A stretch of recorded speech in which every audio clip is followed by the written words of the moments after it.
kekerasan yang dilakukan oleh seorang mahasiswa kepada seorang pacarnya itu menunjukkan bahwa toxic relationship is real. Dan toxic relationship itu gak hanya kekerasan terhadap fisik, tetapi kekerasan terhadap mental juga, terus kekerasan terhadap seksual, dan kekerasan secara ekonomi. Why? Kenapa ekonomi termasuk ke dalam toxic relationship?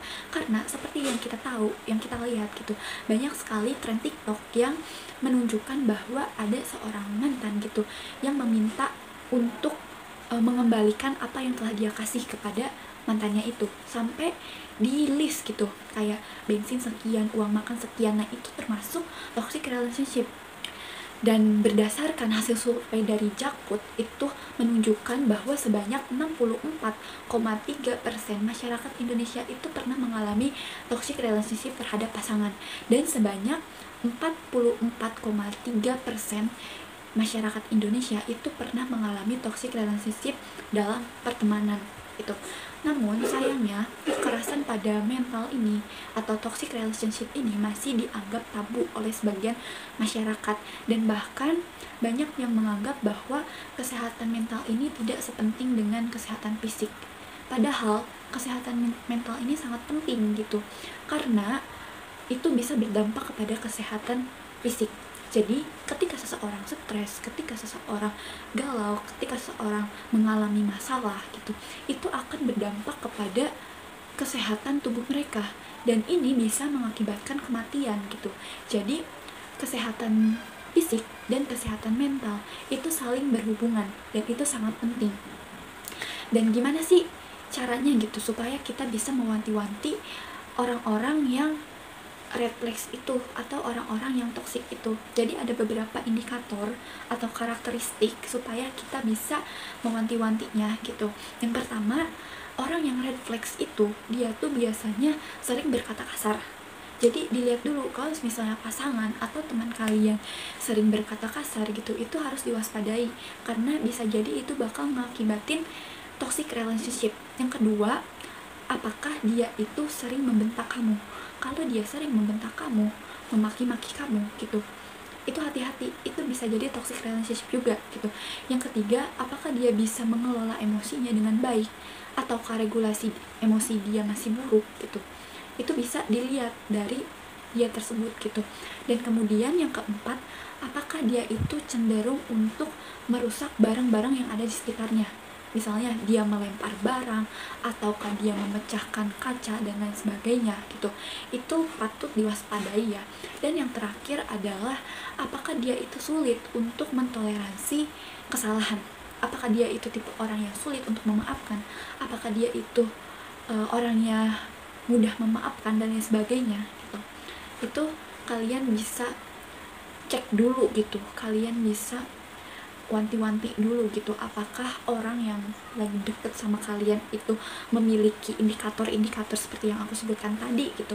Nah, kalau semisalnya kalian udah terlanjur nih ada di situasi dan kondisi toxic relationship gitu, nah saya sarankan kalian untuk tidak melanjutkan hubungan itu lagi, karena takutnya itu bisa berdampak kepada hal-hal yang lebih parah lagi, seperti kasus yang tadi ditunjukkan di awal video. Itu ada seorang mahasiswa yang membunuh pacarnya gitu, dan itu takutnya akan berdampak kepada hal-hal yang lebih serius kayak tadi gitu. Dan gimana sih caranya gitu kalau misalnya udah terlanjur ada di situasi dan kondisi itu? Ini ada beberapa strategi coping gitu dari aku. Yang pertama adalah kalian bisa mencari dukungan dari luar gitu. Kalian bisa cerita ke keluarga gitu. Tetapi kalau misalnya kalian nggak deket nih sama keluarga, atau kalian nggak percaya sama respon keluarga kalian, atau kalian malu gitu untuk cerita ke keluarga kalian, kalian bisa cerita kepada teman kalian. Nah, kalau misalnya kalian juga nggak punya teman yang bisa kalian percaya gitu, kalian coba untuk pergi ke psikolog maupun psikiater. Itu bisa disesuaikan aja. Kalau memang kalian membutuhkan obat gitu, kalian pergi ke psikiater. Tetapi kalau kalian hanya butuh intervensi psikologis aja gitu, kalian datang ke psikolog gitu. Jadi disesuaikan dengan kebutuhan kalian gitu. Dan yang kedua, gak apa-apa kalau misalnya ada yang nanya gitu, kamu kenapa kok semenjak kamu nggak berhubungan baik dengan dia gitu, kamu jadi orang yang introvert, kamu jadi orang yang diem gitu atau mengisolasi diri gitu, terus kalian gak mau jawab nih atau kalian gak mau cerita, gak apa-apa kok kalau misalnya kalian bilang aku gak apa-apa, aku baik-baik aja gitu, gak apa-apa kalian bilang kayak gitu, karena itu juga termasuk dengan strategi coping gitu.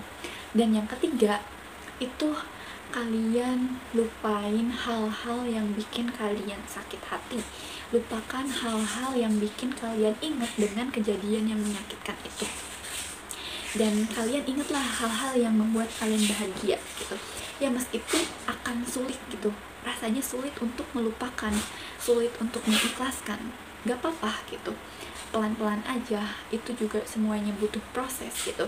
Intinya kalian coba untuk ikhlasin semuanya, kalian coba untuk memaafkan diri kalian, kalian bilang ke diri kalian sendiri bahwa aku sepenuhnya memaafkan diri aku sepenuhnya mengikhlaskan kepada atau terhadap suatu hal yang udah terjadi dulu gitu, aku menyadari kalau aku pernah melakukan hal-hal yang salah gitu, dan aku fokus terhadap apa yang sedang aku jalani sekarang gitu.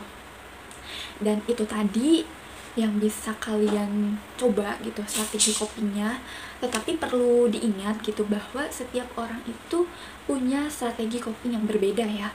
Jadi ada orang nih kalau yang dia lagi galau itu dia mendengarkan musik gitu sebelum tidur, atau ada juga nih orang yang kalau lagi marah dia tuh pengen marah aja gitu, dia luapin emosinya semuanya gitu, bahkan ketika ditanya nih oleh mamahnya gitu, oleh keluarganya, oleh temannya, dia malah balik marah ke orang itu gitu. Nggak apa-apa, itu juga termasuk strategi coping, cuman itu jangan berlarut-larut juga gitu, takutnya berdampak kepada lingkungan kalian juga gitu. Dan kadang juga ada nih orang yang dia tuh lagi kesel, dia lagi marah, dia lagi sensi gitu, nah dia itu meluapkan semuanya dengan cara makan makanan pedas gitu, kayak makan seblak, makan mie ayam yang pedas dan lain sebagainya. Atau ada juga orang yang kalau lagi down itu dia makan makanan yang manis, misalnya kayak makan es krim dan lain sebagainya gitu. Jadi perlu diingat bahwa strategi coping setiap orang itu beda-beda, jadi harus disesuaikan aja dengan kalian pribadi itu, biasanya kalian melakukan strategi copingnya seperti apa gitu.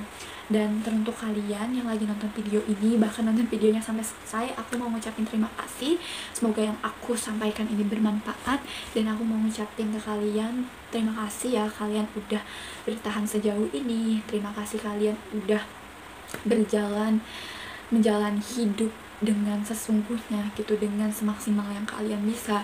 Kalian keren banget udah ada di keadaan kayak sekarang ini, kalian udah bertahan sampai sejauh ini, itu juga termasuk kesuksesan gitu. Jadi kesuksesan itu gak hanya kalian bisa dapet ini, bisa dapet itu, enggak, kalian udah kuat bertahan sampai sejauh ini juga itu udah termasuk kesuksesan.